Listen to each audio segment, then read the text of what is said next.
Po celom svete je takmer 300 alebo viac ako 300 stredisk Teen Challenge.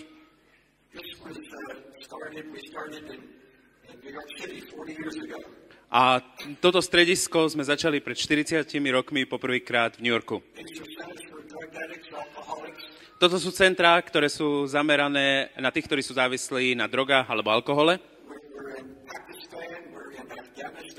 Máme svoje centrá v Pakistane, v Afganistane, v Rusku, na Sibíri a po celom svete. Islamské krajiny nás pozývajú, aby sme prišli, pretože nám hovoria o tom, že si nevedia poradiť so závislými.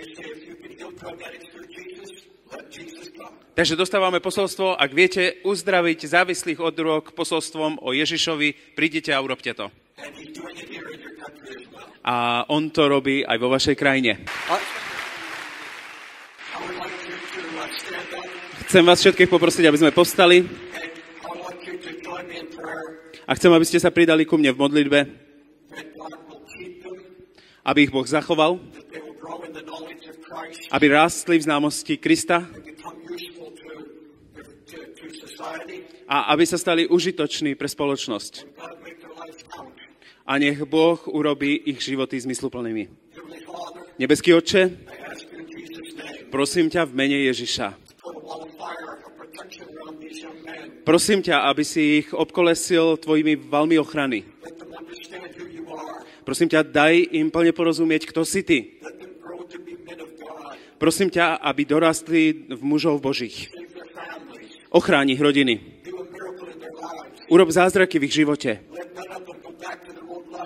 Daj, nech nikto z nich sa nevráti do svetského života. Daj im dôveru, že ty ich zachováš.